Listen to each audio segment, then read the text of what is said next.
Hello everybody and welcome back to Pillars of Eternity. Last episode, we talked with the statue, the head warden. He's a statue! Yeah, freaking statue. We also talked to Kadmanasu here, cause he have done some experiment and he thinks he can solve the problem here.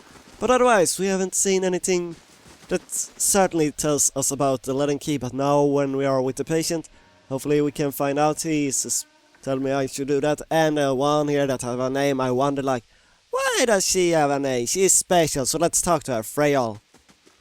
As it turns out, it's a man or what, no? A curved spine twists this woman posture forward. Her greasy head draped over her large eyes like wine. She smiles at you. You must be visiting someone. Then noting your appearance, she adds, A friendly visit, I hope. what do you know about this Animancer Asso? Oh, I like him very much. Many animals could care less about their patient. Look at us like vermin for the experiment. But Master Asa treats us like humans, even the very sick. You can tell he does this to help people.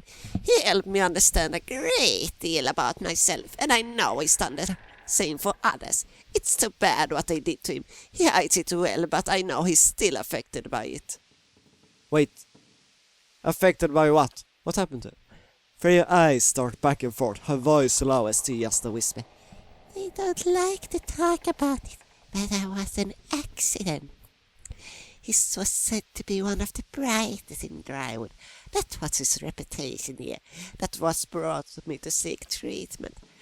People say it was ego that drove him to try and solve the legacy, but that's hogwash. Even if he was a bit of a showman, he loves his homeland. He thought he could help. He wasn't the one to speak of his work, suspected his college might have tried to steal it, but he told me once that he had figured out a way to create a soul. Not a soul exactly, mind you. How did he put it? A proxy, I think he called it. That's a machine that throws energy out of the very ether. Can you imagine? The point is, it was going to help with the legacy. It was going to make Hollowborn into something easier to love and care for. Gods know that's something we need. Do you know what they call us empty little babies in Andra's gift? No, tell me. Anyway, What? Wait. You don't tell. I asked you to tell me. What do they call? Anyway, Master Asa has scheduled a public demonstration of his work in Copeland. He was so excited. And then, the next day, he was locked in his office, turning away visitors, I heard. And he stopped seeing patients. I don't know exactly what happened. I don't have the heart to ask him. But I'm glad you're letting him treat people again. Have any of the patients here been acting unusually? Well, there's Patricia, who relieves a murder she committed more than 5 lifetimes ago. Idle man, who they say only has half a soul and who has found collecting the faces of others because he believes his own to be a false one. Grammy speaks in language no one understands and wails at the night sometimes. Different from the normal behavior, I mean. Well, yes, I suppose. But nothing they didn't volunteer for. Master Asa let us know that a number of patients in the North Ward has volunteered for a new therapy that would be escorted to his laboratory to receive treatment. The North Ward has our most troubled cases. I'm glad some of them have chosen to get help. It seems to me it's gotten quiet over there since it started. It's grand I see them taking in the most. He struggles, but he always was a bit of a wild one. Would I be able to visit the North Ward? They like to keep them separate. I don't know that I've ever seen the gods allow a visitor. Just Master Asa. You might ask him. He's very sympathetic. Okay, thank you. Farewell. Great. Oh, I have to interview him. Can I actually talk to us there like, give me the key!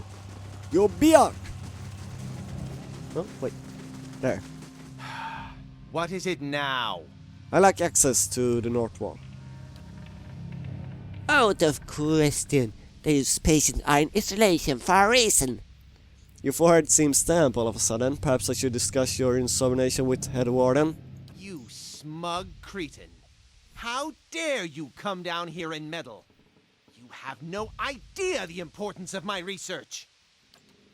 He balls up his fist and digs his teeth into his index finger, a growl shimmering beneath his breath and a deep scowl compressing his Fine. face. Speak to them for all the good it'll do you. I'm sure the discussions will be fascinating. He pulls a heavy key from one of his pockets and nearly slams it down on the floor before handing it to you. Yeah, how do you... No, farewell. As I said there, I've been just overwhelmed with how much lore there is in this game, and I'm still not sure I'm completed chapter 1, or was it Act 1 was completed when we entered the Fire Spray. Then either way, we haven't completed Act 2 or anything like that, and I don't even know if there is an Act 3, 4, 5 or whatever. Can I go in here now? Oh, I can speak. It's my face. Tell me. Oh, so I can speak here with the door. Anyone I can speak to, like, face to face in here? No? Only doors, different places? I would guess this one, cause this should be Graham, cause, you know, in the middle of her... No, this is Osgrim! A willowy adolescent boy stands in the center of his cell, gawkies and stoop, shuddered. He stares straight ahead, the occasional blink his only movement, and it's unclear whether he registers or present at all behind his glassy doll-like eyes. He's hollowborn. In this state, the barrier between your soul and his are thin and porous, easily bypassed if you should wish to. Reach out for his soul then. Wait, is this another Kickstarter? I hope not. It wasn't like directly like go for his soul or step by. You close your eyes and edge forward toward the boy's soul, and as you near, a sudden malaise comes over you. You're cold and warm all at once, sweating and shivering and straining for breath as you did on the cavern journey. The soul you approach is the wrong one. A parasitic plant that strangles its host. It is predatory and pitiless, and you have crossed paths with it before. Too late does it occur to you to react. You already feel yourself plunging into some immeasurable abyss of thought and memory. You're standing in a cell now, the same cell in the sanitarium. The halls are moonlit and empty, and you're waiting. At the far end of the ward, the door opens, revealing a flesh golem in silhouette beneath the stone archway. It makes its unusual rounds, the same stops every time. The misbegotten child of this despondent creators. When the construct is closer, you coil yourself up and spring forward. Passing out of the boy's body as though it were a membrane, you can sense his body behind you, collapsing to the floor, a puppet whose strings are cut. You're rushing toward the golem now, bodiless as a gust of wind. Quickly you think to yourself, quickly, and you feel the strange hemorrhaging from your soul as you dart toward the makeshift abomination. You pass into the golem's shell, and overtake the soul implanted within, encircling it, suppressing it, containing in the new vessel you're strong again. You step heavy-footed down the corridor, unhindered by the other constructs, and scrutinized only by the wary, untrustworthy eyes of the mad, coming to last at an office piled with books and scribble of papers, and a perverse implement of animancy. You set your oversized hands upon a large machine, a nest of globes and tubes and coils in the center of the room, and go to work, bending wires and unsettling alignments. Your surroundings are pulled past you, or perhaps you're pulled past them, and they dissolve into a blur. When they settle into place again, you're outside on a clear day, standing in front of a crowd stacked high above you on the tired seats of an amphitheater. You're acting for a crowd, standing deliberately still, but this is no play. A balding man with rodent-like features is strapping you to a machine, the one you had tampered with. You see your arms for the first time, short and fleshy, unmistakably those of a little girl. But this body is not truly yours. Your mind still holds the same determination, the same hard-heartedness as before. The body itself is cold and vacant. Unlike the others, this one has no soul of its own. A man speaks, and the crowd applauds with enthusiasm worthy of a hero's entrance. "Bear witness! Witness me!" he says, as he pulls a lever. The machine shivers and sparks and a bead of sweat rolls down the side of the man's brow. But the crowd apprehension quickly gives way of awe as a crystal globe fills with a radiant mist the case that entirety of the glow. He opens the valve and the glow crawls through a tube along a length of copper wiring that runs a set of the electrodes beneath your armpits. You feel nothing when it reaches you, as it should be, for you have been leading his work astray periodically for some time, altering notes and sitting and playing puppeteer for Hollowborn, but you make it look how people would expect it to look when a body is infused with a soul. In a moment, the machine goes dark, and the man unstraps you, eyeing you with a scientist's concern. He looks back up at the crowd. "Behold!" he says, but there is obvious hesitation in his voice. Slowly you take a plodding step forward, then another and another. You look up at the man, give him an eye contact with no Hollowborn is capable, and the crowd gasp. The man looks relieved. "How do you feel?" he asks at the volume meant for the crowd, and this is the moment. At the top of your lungs you let out a piercing shriek. The man comes toward you, his hand outstretched, but you run the other way, back to the machine. With all your strength you drive your head into the crystal globe, and it shatters, streaking your head with warm blood. You drive your head down onto the surface of the machine again and again, drawing panicked screams from the crowd, and by the time the man reaches you, your body has already ceased proper function, and merely twitches on the cold ground. Satisfied, you depart the corpse in search of another unsuspecting host. Who could put their faith in animancy now? You are pulled again from your surrounding, transcending the boundaries of memories and lifetime, deeper and deeper past betrayals and murders and lies upon lies that form the thick webbing of plots beyond mortal comprehension. You settle at last on a room you have seen before, expensive with a tall device encasing an Adra moonlight at its center. The room is filled with people, and the people all looked at the device. You are yanked suddenly back to reality, and the once catatonic boy is in the cell is looking directly at you, apprehending, calculating. There is no mistaking now that it's the soul of Taos Ix Arcanon, the man you have been searching for. The gazes out from that borrowed husk. Oh, what yeah? Yes, it's the arch nemesis! Ah! Not just a watcher, someone will break those frail little legs. Don't exit. He don't care about his body. Believe there's a we share a common past. I'm looking for some answers. I don't want him to undo it, do I? I guess I do, apparently. You may... No, I believe we share some common past. I'm looking for some answers. Is that so? He may not offer to hate his disinterest, but he continues to search your eyes. He makes a slight grunting nose, and his eyes soften for an instant, and it seems for that moment that he recognizes you. He opens his mouth to speak, then seems to think better of what he was about to say. His jaws tightens. I know your look. You hunger for answers that elude you. It gnaws your soul. It unserves you with reason for being. You are like everyone. I will help you let go. He dodged backward with a startling grace, putting himself out of reach. On his face there is no malice, only the dispassion of a farmer putting down a sick animal. Then suddenly he slumps forward.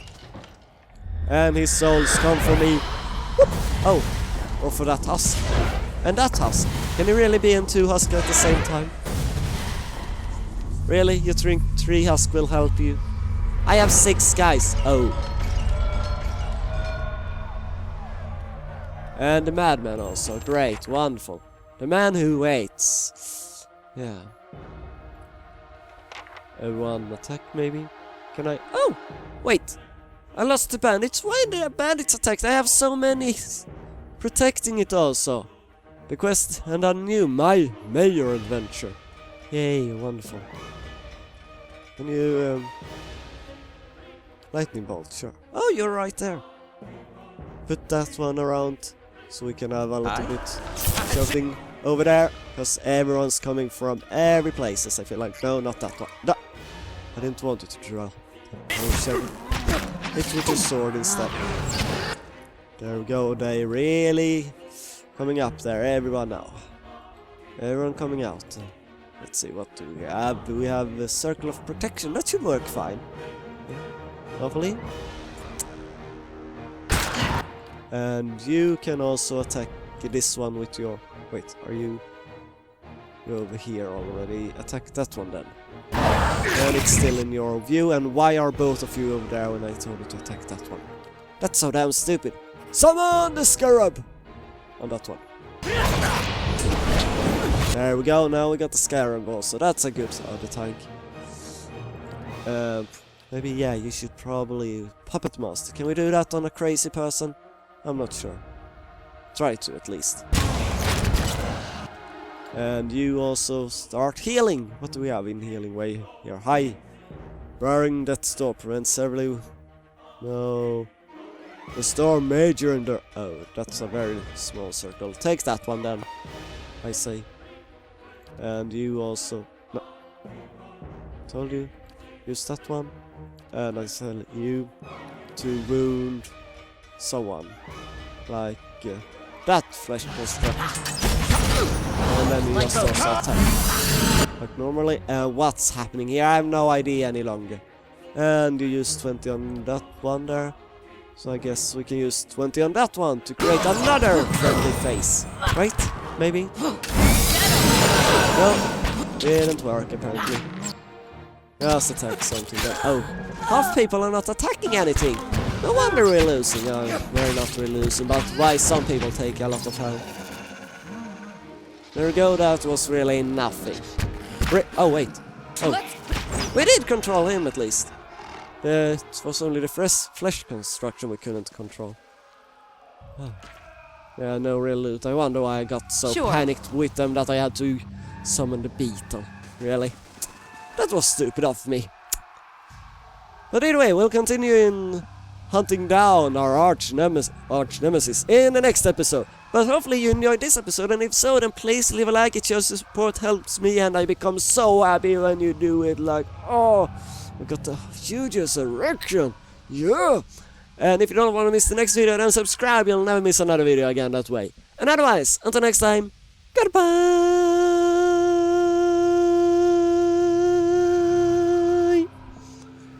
I could have done it longer, but I didn't want to hurt your ears. Okay? Goodbye.